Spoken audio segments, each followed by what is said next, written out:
On the day of my husband's funeral, our son Nathan called me and said, "I'm going to Vanessa's birthday party instead. Dad's gone, Mom. Me showing up won't change anything. Stop being so dramatic." Then he hung up on me. What I discovered in his father's will proved that even dead, Richard knew our son better than I did. If you're watching this, subscribe and let me know in the comments where you're watching from. This story gets absolutely wild. I stood there in my black dress, holding my phone, staring at Richard's empty chair at the breakfast table.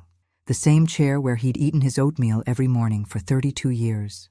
Now I was supposed to bury him while his only son was somewhere in Miami conducting grief counseling with champagne and a yacht. The doorbell started ringing at 9 a.m.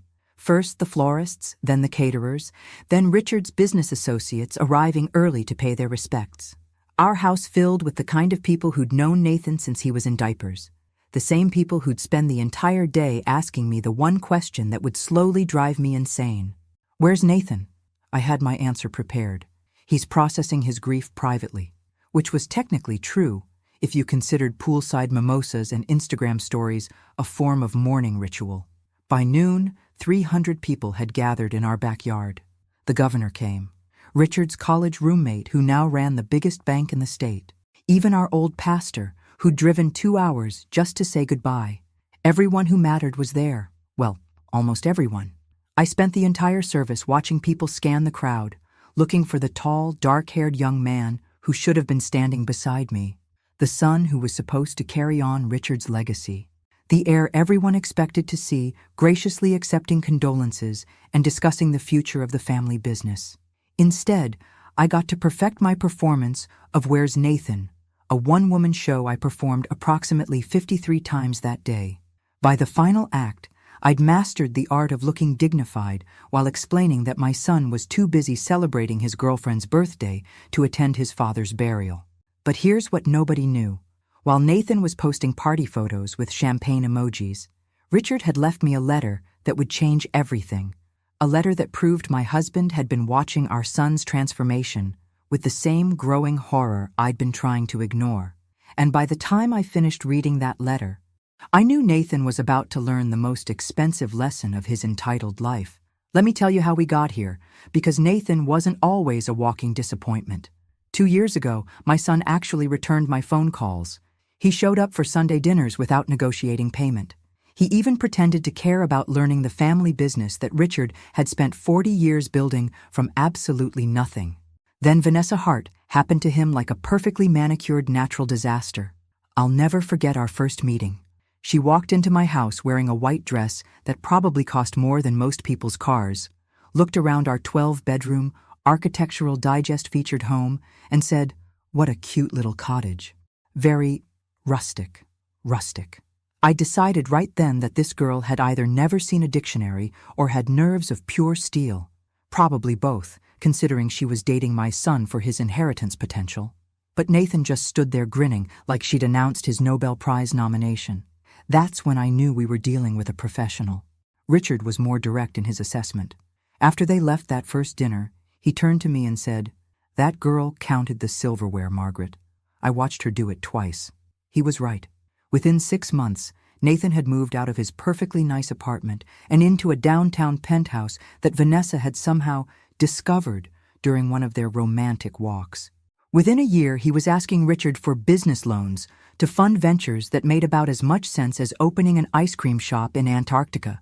First, it was a food truck specializing in organic acai bowls in Minnesota, in winter, because apparently Nathan thought Minnesotans were just dying to eat frozen fruit during snowstorms.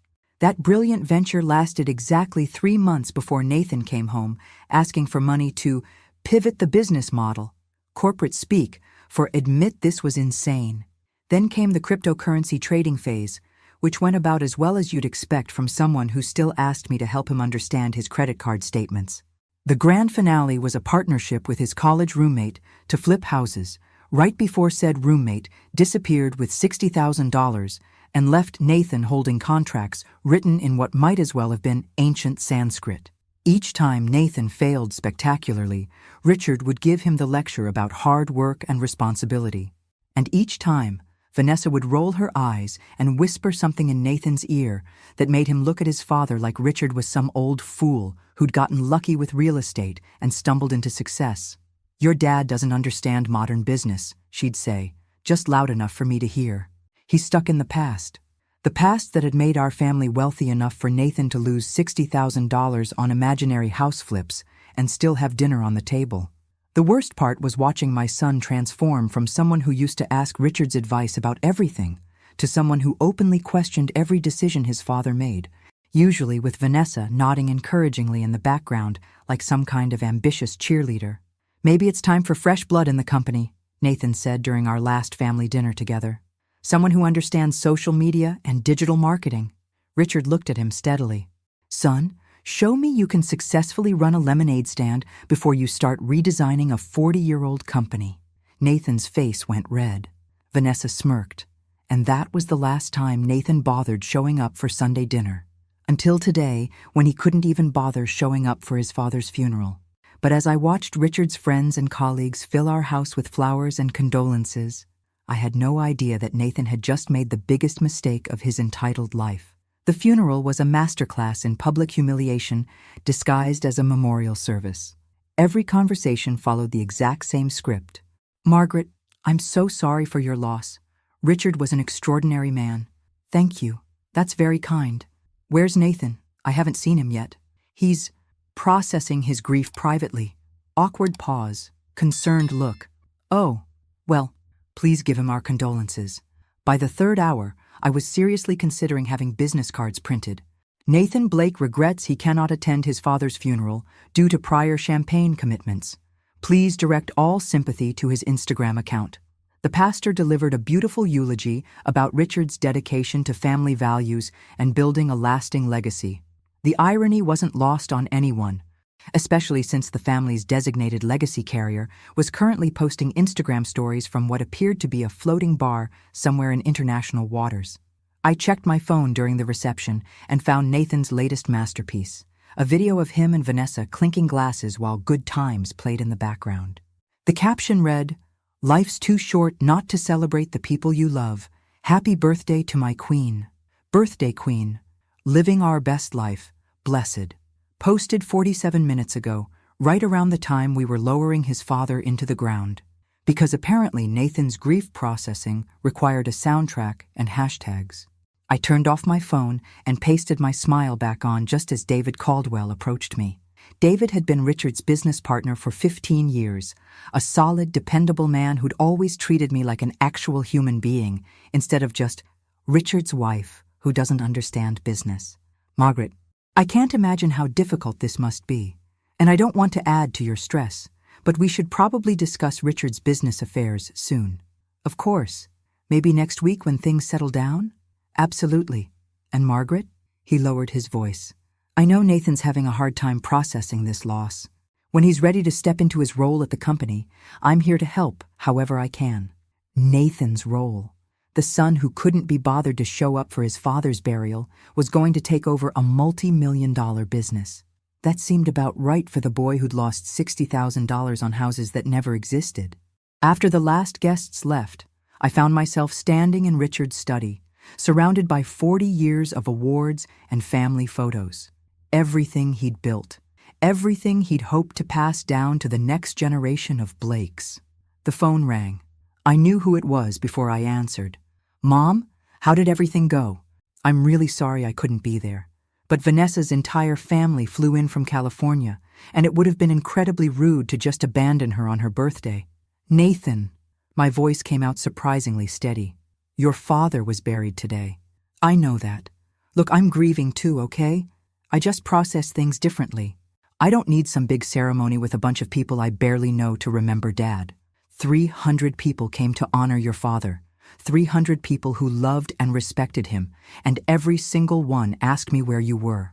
What did you tell them?" "I told them you were processing your grief privately. I didn't mention the yacht or the champagne or the fact that you posted a party video while we were saying goodbye to your father." There was a pause. Then Vanessa's voice in the background. "Tell her we'll deal with all the legal stuff when we get back. No point making emotional decisions about money. Deal with the legal stuff." Like his father's death was just paperwork that needed filing, and his inheritance was already guaranteed. "We'll be home Tuesday," Nathan said. "We can sort everything out then." He hung up before I could respond. I sat in Richard's chair and stared at the family photo on his desk. Nathan at 16. Still smiling. Still the son we thought we'd raised. That boy was gone. But what I didn't know yet was that Richard had seen his disappearance coming long before I had, and he'd done something about it that would change everything. Nathan and Vanessa returned from Miami Tuesday evening, both sporting impressive tans and the kind of relaxed expressions that come from spending a week drinking champagne while other people bury your relatives. Their grief processing had clearly been very thorough and remarkably photogenic.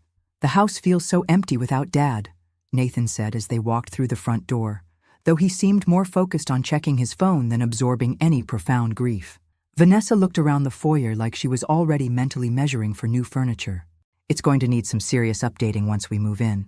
Maybe something more contemporary, less old person chic, once we move in."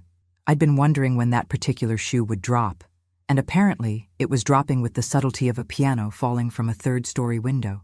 Over dinner, Wednesday night, they laid out their plans for my future with the casual confidence of people who'd clearly spent their vacation discussing my expiration date. Nathan thought I should consider a nice condo somewhere. "Something smaller, Mom. More manageable for someone your age."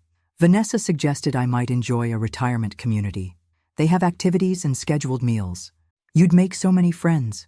They talked about renovating the house like I was already dead, discussing kitchen updates and bathroom renovations while I sat there wondering if they'd forgotten I was still breathing and legally owned everything they were redesigning. "What about the business?" I asked, mostly to see how far their planning had progressed. Nathan perked up like I'd just asked about his favorite hobby.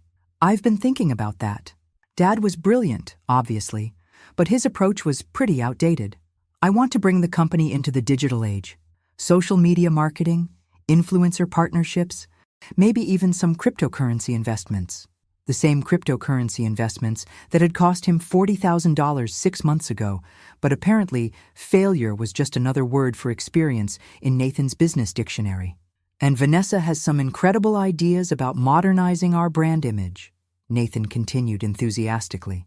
"She has a degree in communications, from a college that accepted anyone with a pulse and a credit card, but I kept that observation to myself.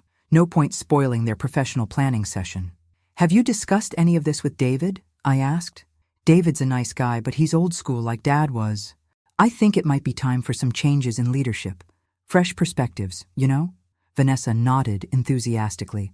"Nathan's going to revolutionize everything. Your husband built a solid foundation, but it takes innovative thinking to really maximize potential in today's market." Your husband. Not Richard or Nathan's father, just your husband, like he'd been some stranger who'd inconveniently died and left us his stuff to sort through. The reading of the will was scheduled for Thursday.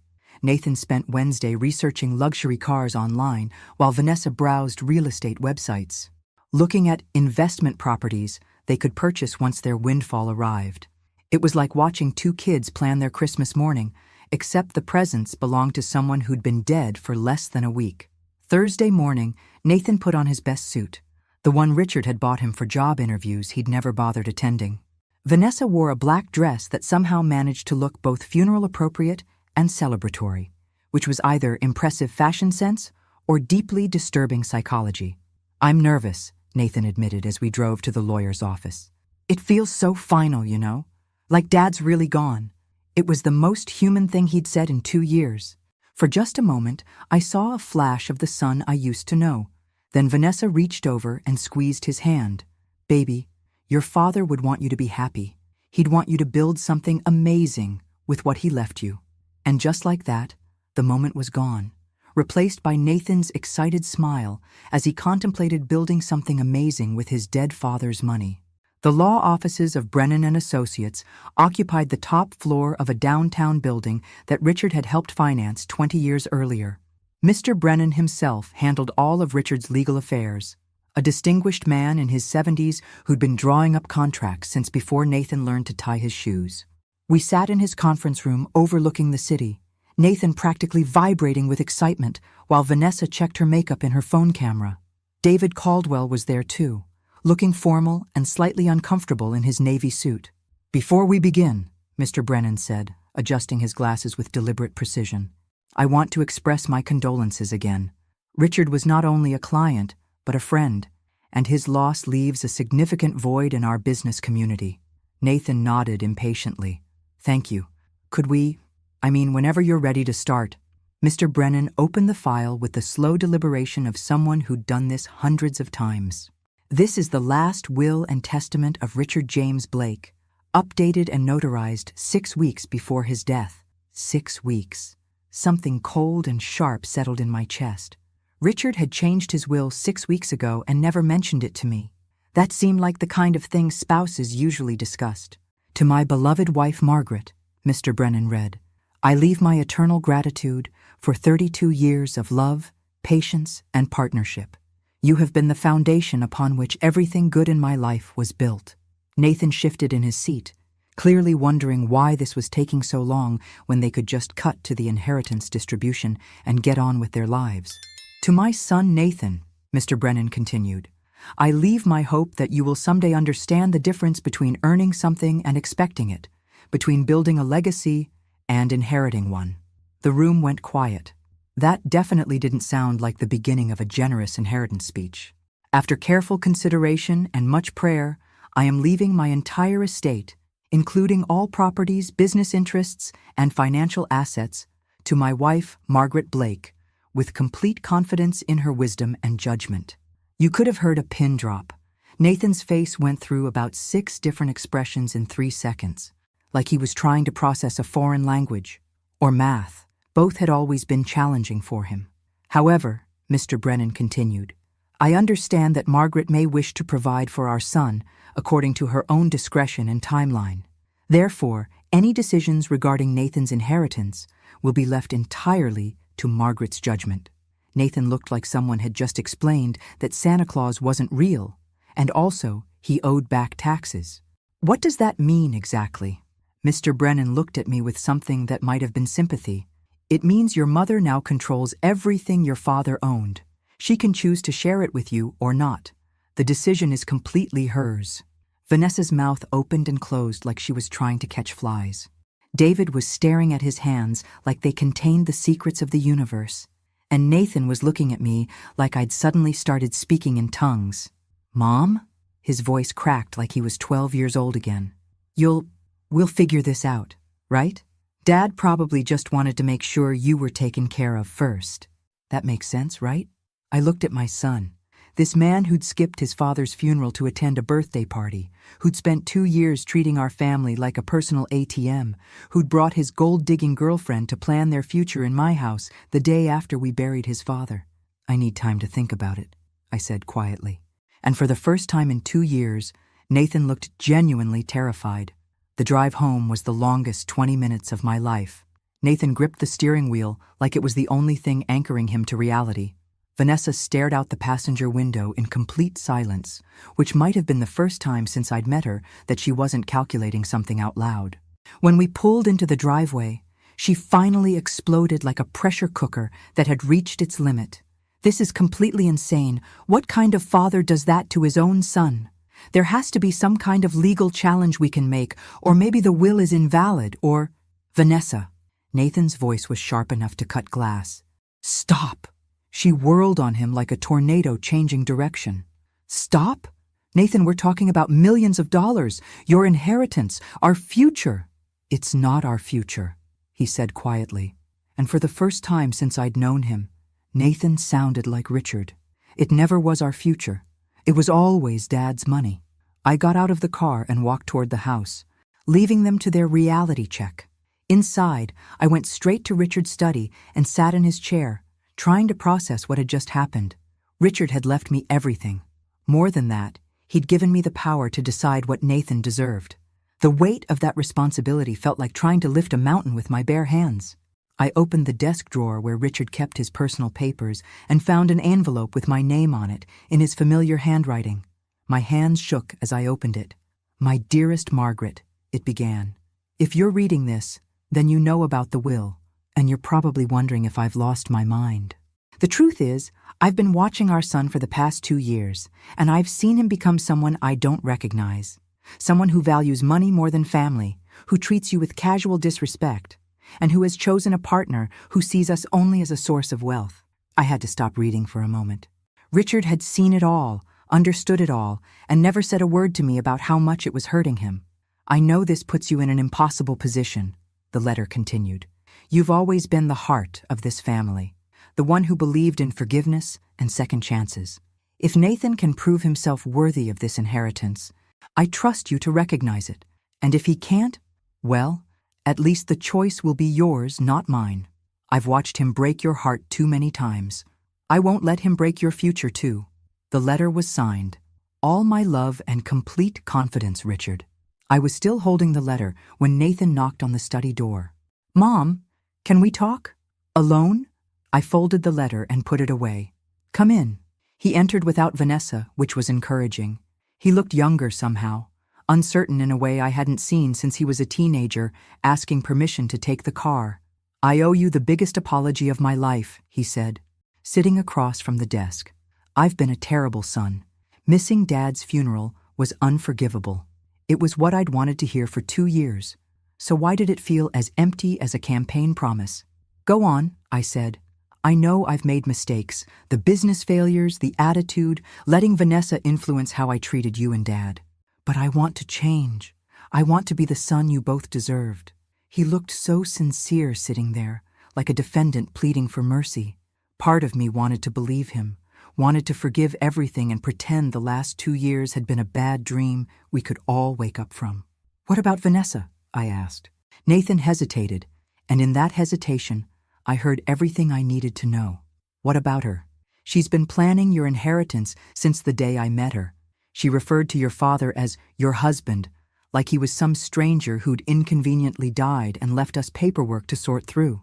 She didn't mean it like that," he said, but he couldn't look me in the eye. But we both knew she had meant it exactly like that. "I need time to think," I told him. "This is the biggest decision I've ever had to make." "Of course, take all the time you need." He stood to leave, then paused at the door.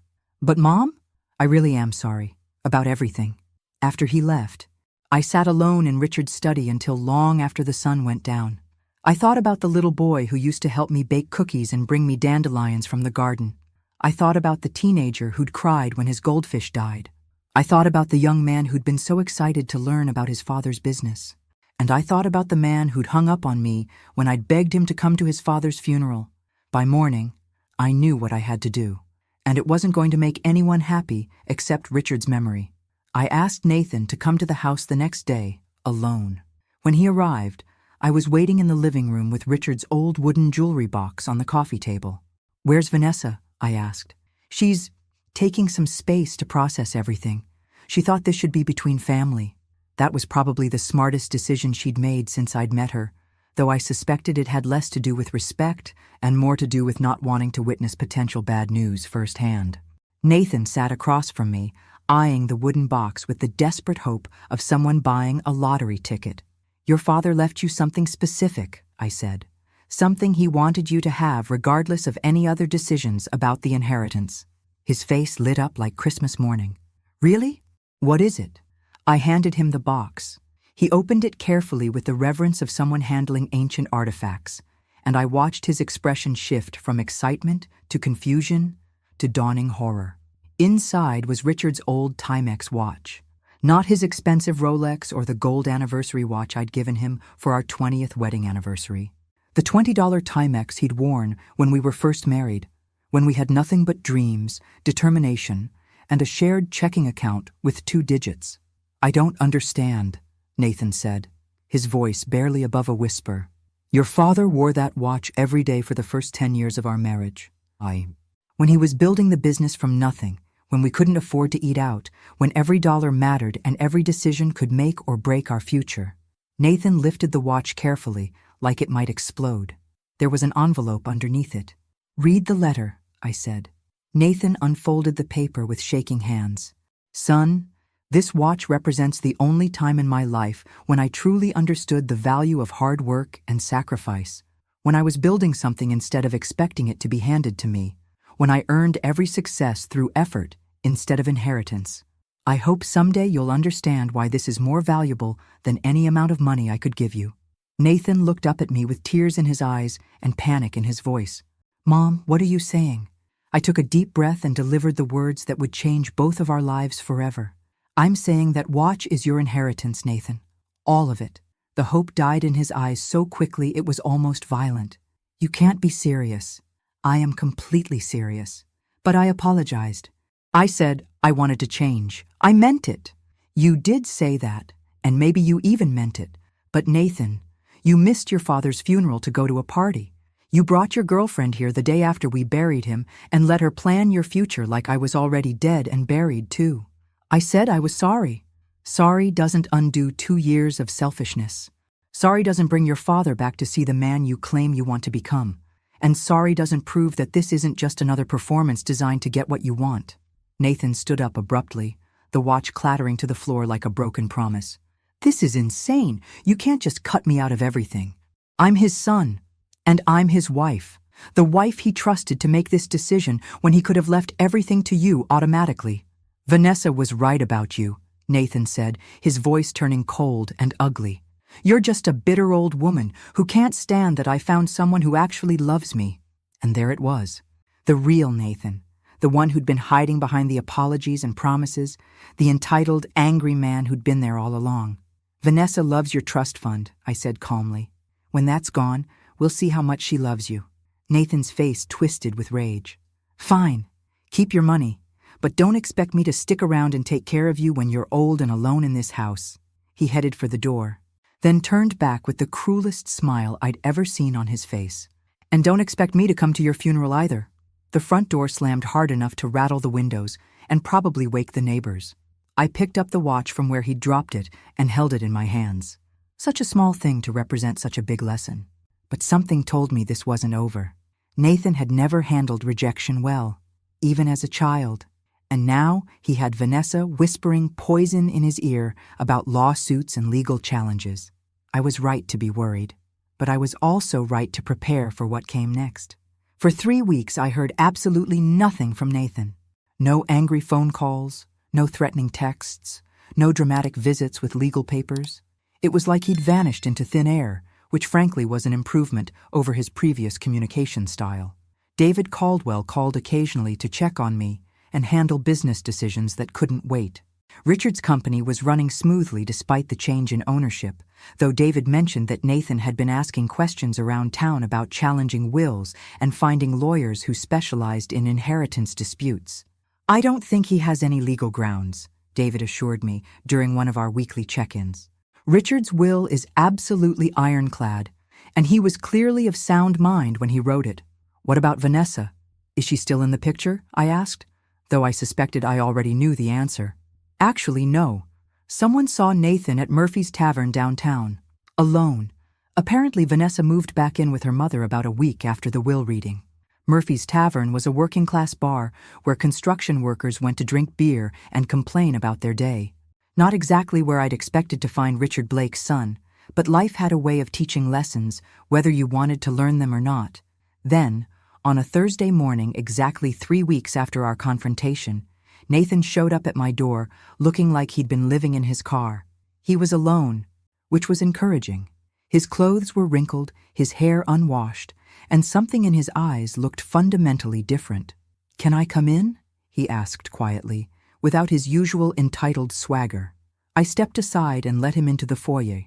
We stood there awkwardly for a moment, 2 people who used to know how to talk to each other. "Vanessa left," he said finally, like he was announcing a death in the family. "I heard. I'm sorry."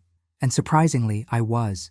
Not because I liked her, but because I could see the genuine pain in his eyes. Nathan's transformation was happening about as fast as his bank account emptying. "No, you're not." "Oh, and you shouldn't be. You were right about her. About everything." We moved to the living room, and Nathan collapsed onto the couch like someone had cut all his strings. "She dumped me 2 days after you gave me the watch. Said she couldn't be with someone who wasn't financially stable. Then she asked if I could loan her money for a security deposit on a new apartment. Despite everything, I felt a stab of sympathy for my son. Being abandoned by someone you love is devastating, even when that someone is terrible for you. I've been staying at the motel on 5th Street, he continued, trying to figure out what to do next. And I realized something important. What's that? I became everything Dad was afraid I'd become. Entitled, lazy, ungrateful. I let a woman I barely knew turn me against the people who actually loved me, and I was too selfish to see it happening. This felt different from his previous apology. Deeper somehow. More genuine. Like he'd actually spent time thinking, instead of just scrambling for the right words to get what he wanted. Nathan's sincerity had always been directly proportional to how much he needed something. "What are you going to do now?" I asked. "I got a job, waiting tables and washing dishes at Murphy's Tavern. It's not much, but it's honest work. And I found a studio apartment above the hardware store. Murphy's Tavern was where working people went to eat cheap food and drink cheaper beer." The fact that Nathan was willing to work there, to start over at the absolute bottom, suggested that maybe Vanessa's departure had knocked some sense into him. "Nathan, you don't have to—" "Yes, I do," he interrupted with more conviction than I'd heard from him in years. "I need to figure out who I am when I'm not riding on Dad's success or spending his money. Maybe I should have done this a long time ago." He stood to leave, then hesitated at the door. "I don't expect forgiveness. I don't expect money. I just wanted you to know that I finally understand what Dad was trying to teach me." After he left, I sat in the living room thinking about second chances and whether people could really change, or if they just got better at pretending. Part of me wanted to believe Nathan's transformation was genuine. Part of me wondered if this was just another manipulation, more sophisticated than the others. I decided to wait and see. Time had a way of revealing people's true intentions. What I didn't know was that someone else had been watching our family drama unfold with great interest. Someone who saw opportunity in Nathan's desperation and my isolation. Someone I trusted completely, and that someone was about to make his move. Nathan had been working at Murphy's Tavern for 6 weeks when David Caldwell called with news that made my blood run cold. "Margaret, I need to talk to you about something urgent. Can you come to the office this afternoon?" David's office had always intimidated me slightly. Floor-to-ceiling windows, expensive furniture, walls covered with awards and photographs documenting Richard's business successes. David gestured for me to sit in one of the leather chairs across from his massive desk. But his usual warm smile was nowhere to be found. His concern for me was touching, almost as touching as his concern for my bank account. "I've been getting some very concerning phone calls," he said, without his usual pleasantries. "People asking questions about the company's financial health, whether we're looking for new investors, that sort of thing." "Is that unusual?" I asked, though something in his tone was already making me nervous. "It is when they're asking specifically about you, about whether you're capable of handling Richard's responsibilities without making costly mistakes." Something cold and sharp settled in my stomach. "What kind of questions?" "Whether you understand the business well enough to make good decisions, whether you might be interested in selling your shares to someone with more experience, whether you're feeling overwhelmed by all the responsibility." David leaned forward, his expression more serious than I'd ever seen it. "Margaret, I think someone is testing the waters for a takeover attempt, and they're betting that you're an easy target because you don't have business experience." I thought about the past few weeks, the phone calls from financial advisors offering to help me optimize my investments. The man who'd approached me at the grocery store claiming to be a business consultant who could help me understand Richard's complex financial arrangements. The dinner invitation from people I'd never met who said they'd been friends of Richard's. I'd ignored it all, assuming it was normal vulture behavior that happened when wealthy people died. But now it felt more coordinated, more purposeful. "What should I do?" I asked, hating how helpless I sounded. "Be very careful about who you trust. Don't sign anything without calling me first." "And Margaret?" David hesitated, looking genuinely worried. "I hate to say this, but maybe it's time to consider bringing Nathan back into the family business. Not as an owner, but as someone who understands what's at stake. Nathan doesn't know anything about business." "No, but he knows people, and he might be able to spot threats that we can't see coming. Sometimes it takes family to protect family." That evening, Nathan arrived for what had become our weekly dinner. He looked better than he had in months, thinner but stronger somehow. Working with his hands and supporting himself seemed to agree with him. "You look worried," he said as I let him in. Because apparently 6 weeks of actual work had sharpened his observation skills. Just a long day, I said, but over dinner I found myself watching his face carefully. 6 weeks of washing dishes and serving drinks had changed him. The soft, entitled look was completely gone. His hands had calluses now, and he talked about his co-workers like they were actual people instead of invisible service providers. "Nathan," I said as we cleared the table, "David thinks someone might be trying to pressure me into selling Dad's company." Nathan stopped loading the dishwasher and turned to face me. "That's not good. Dad always said the company was worth more intact than broken up. Someone tears it apart, they could make millions while destroying everything he built. Do you have any idea who might—" The doorbell rang, interrupting our conversation. Through the window, I could see a familiar figure on the porch. Tom Morrison, one of Richard's oldest friends and occasional business partners. I opened the door with a smile, genuinely happy to see a friendly face. "Tom, what a nice surprise." Tom Morrison was a distinguished man in his 70s, silver-haired and impeccably dressed in the way that suggested old money and good breeding. He'd been at the funeral, had spoken beautifully about Richard's integrity and vision. His smile had all the warmth of a tax audit, though I didn't recognize that at the time. "Margaret, I hope you don't mind me dropping by unannounced. I was in the neighborhood and thought I'd check on how you're managing." "Of course. Nathan's here for dinner. Would you like some coffee?" We settled in the living room, and Tom accepted his coffee with the warm, grandfatherly smile I remembered from years of company parties and charity events. "Margaret, I've been thinking about you quite a bit since Richard's passing. This must be such an overwhelming transition." "I'm managing," I said, though his concern felt genuine and comforting. "I'm sure you are. Richard always said you were stronger than you looked."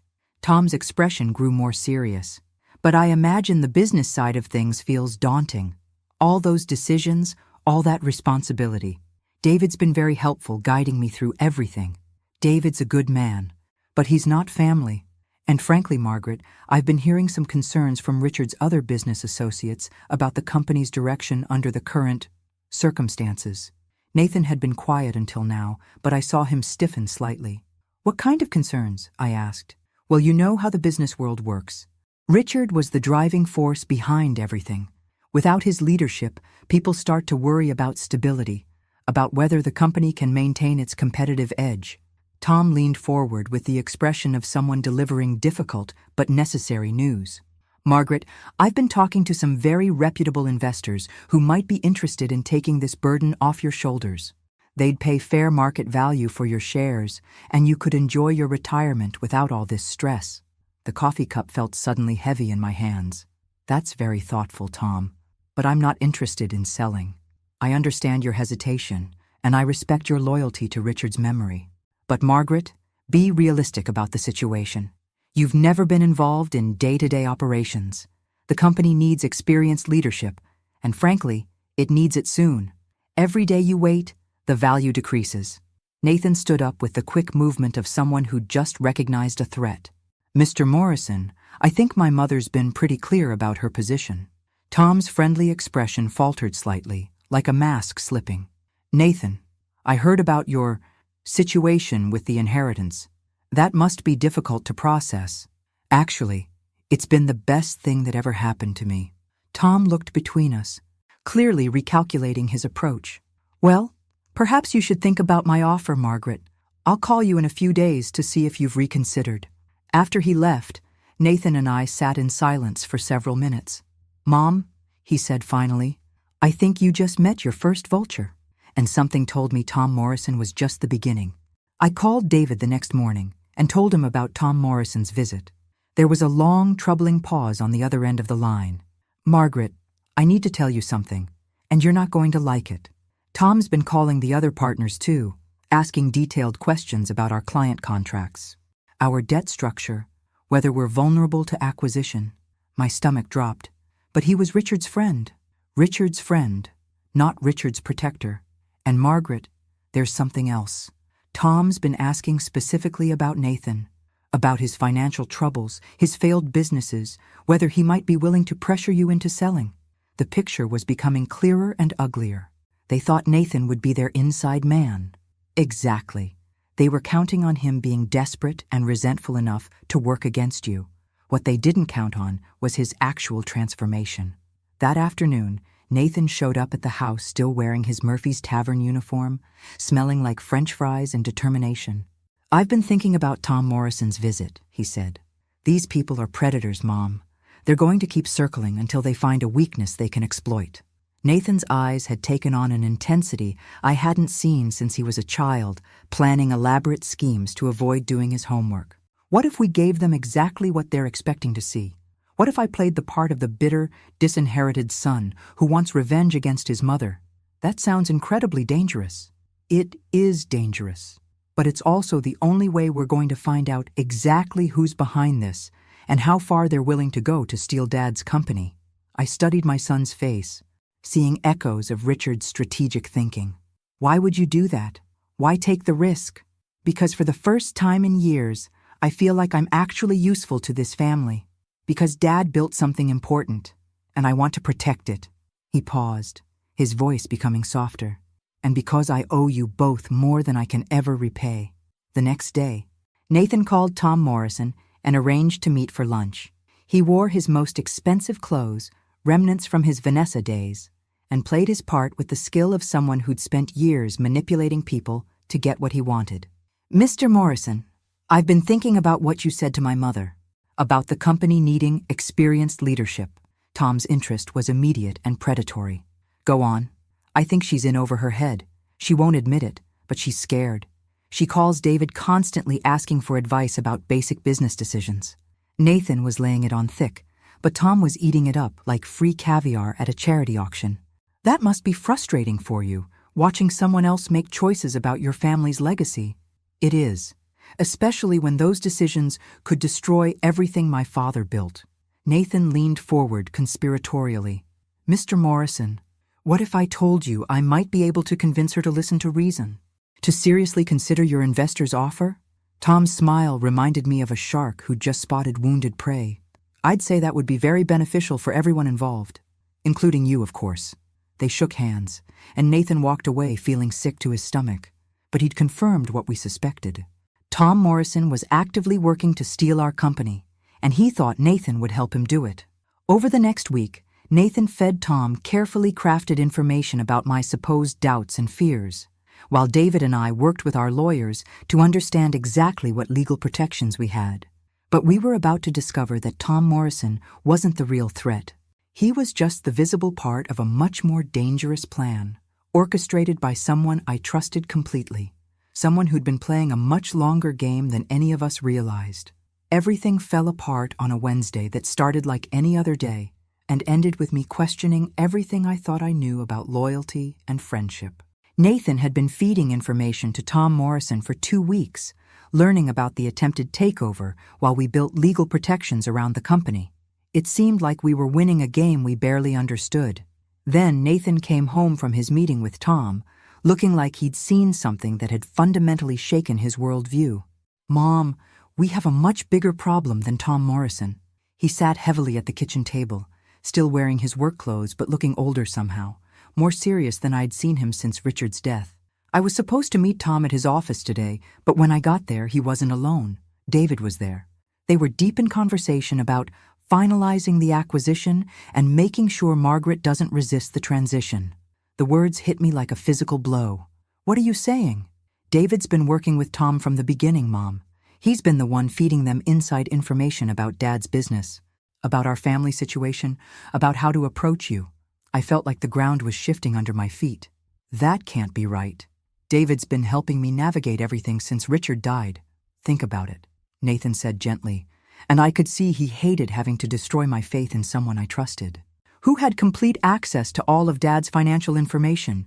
Who knew exactly what to say to gain your trust? Who convinced you that the company needed protecting from outside threats while he was orchestrating those threats?" The pieces fell into place with sickening clarity. David had been the one suggesting I might need help managing the business. David had been the one warning me about vultures and takeover attempts. David had been positioning himself as my protector while setting me up for betrayal. "How long do you think this has been going on?" I asked, my voice barely steady. "I think David's been planning this since the day Dad died." Maybe longer. Maybe he always resented that Dad left everything to you instead of recognizing his partnership with equal ownership. That evening, David called to check on me, just like he had every week since Richard's funeral. But now his concern felt like a performance I'd been too naive to recognize. "Margaret, how are you holding up? I know managing the business must feel overwhelming sometimes." "I'm learning," I said, trying to keep my voice normal while my world collapsed around me. "I've been thinking more about those takeover concerns we discussed. Maybe we should consider some kind of partnership arrangement. Something that would give you security, but ensure the company has experienced leadership." Experienced leadership, meaning him. It was a smooth pitch, reasonable and protective, designed to make me feel grateful for his guidance while he stole everything Richard had built. "What kind of partnership?" I asked. "Well, you'd retain majority ownership, of course. But perhaps I could take on more operational control, handle the complex decisions that Richard used to make." "Let me think about it," I said. "Of course. But Margaret, we shouldn't wait too long. Every day we delay gives the real threats more time to organize." The real threats that he was coordinating. After I hung up, Nathan and I sat in Richard's study, planning our response to betrayal by someone I'd trusted completely. "We could confront him directly," Nathan suggested. "No," I said, feeling something cold and determined settling in my chest. "If we tip our hand too early, he'll just deny everything and disappear with whatever he's already stolen. We need proof." "Then what do you suggest?" I looked at Richard's photo on the desk, remembering his letter about trusting my judgment and protecting our family. "Tomorrow, I'm going to call David and tell him I've decided to accept his partnership proposal. I want to see exactly how far he's willing to go." "Mom, that's dangerous. So is doing nothing while he destroys everything your father built." The next evening, I called David and asked him to prepare a partnership agreement. He arrived at my house an hour later with contracts and a smile that no longer looked warm but calculating. "Margaret, I think you're making a very wise decision. This arrangement will protect you while ensuring the company remains strong and profitable." I pretended to read through the documents while David explained how our partnership would work. What he was proposing was essentially a complete transfer of control disguised as shared ownership, wrapped in language designed to make me feel protected while I signed away everything. "This looks very comprehensive," I said, "but I'd like my lawyer to review it before I sign anything." David's smile tightened almost imperceptibly. "Of course. Though I should mention, Margaret, that Tom Morrison's investment group is preparing their formal offer next week. If we're going to present a united front against outside threats, we should probably finalize our arrangement soon." There it was, the artificial deadline, the pressure to act quickly before I could think too clearly about what I was signing. "I understand completely. Let me have my lawyer look this over tonight, and I'll give you an answer tomorrow." After David left, Nathan and I called our lawyer and explained the entire situation. Within 2 hours, we had a plan that would either expose David's betrayal or prove our suspicions wrong. The next day, I called David and told him I was ready to sign the partnership agreement. We arranged to meet at his office that evening to finalize everything. But when I arrived, David wasn't alone. Tom Morrison was there, along with 2 other men I didn't recognize. "Margaret," David said with a smile that had lost all pretense of warmth, "I thought you should meet the other key players in our arrangement. This is James Garrett and Michael Stevens, our primary investors." I sat down and looked at the 4 men who'd been working together to steal my husband's company, while pretending to protect me from exactly the kind of people they were. "Gentlemen," I said calmly, placing my phone on the table with the recording app clearly visible, "I want you to know that this entire conversation is being documented." David's friendly expression vanished like smoke. "Margaret, what are you doing?" "I'm protecting myself from people who prey on widows.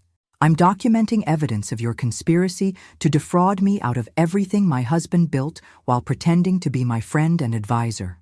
David's mentorship had been so generous, almost as generous as his plans for my money. The silence in the room was deafening. "I know about your partnership with Tom's group. David, I know you've been feeding them inside information from the beginning. I know you've been creating artificial urgency and fake threats to pressure me into trusting you while you plan to steal everything." David looked between his conspirators, panic beginning to show in his carefully controlled expression. "And I know," I continued, standing up and gathering my purse, that Richard was right to trust me with his legacy instead of assuming his business partner would honor his memory. I walked toward the door, then turned back. You'll be hearing from my lawyers, gentlemen, all of you. As I left that office, I felt more powerful than I had since Richard died. But the real victory came 2 weeks later, when Nathan called me with news that made everything worthwhile. Mom, you're not going to believe this. David just offered to sell me his shares in the company for practically nothing. Apparently, the legal bills are mounting, and he needs cash desperately. What did you tell him? I told him I'd have to discuss it with my business partner. Your business partner? Yeah. Turns out there was a clause in Dad's will that we missed. If I could prove myself worthy of the family business through actions rather than words, then you had the discretion to bring me in as a junior partner. I smiled, remembering Richard's letter about trusting my judgment and believing in second chances. Well then, partner, I said, I think we should buy David out. Someone needs to teach him the difference between earning trust and exploiting it. 3 months later, Nathan and I were running Richard's company together. Nathan had learned more about business in 6 months of washing dishes than he'd learned in 2 years of expecting inheritance. And I'd discovered that I was much stronger and smarter than anyone, including myself, had ever imagined. Some stories end with revenge. This one ends with justice, redemption, and the discovery that the best inheritance isn't money. It's the wisdom to know who deserves your trust. And sometimes, that's worth more than all the money in the world. Thanks for listening. Don't forget to subscribe and feel free to share your story in the comments. Your voice matters.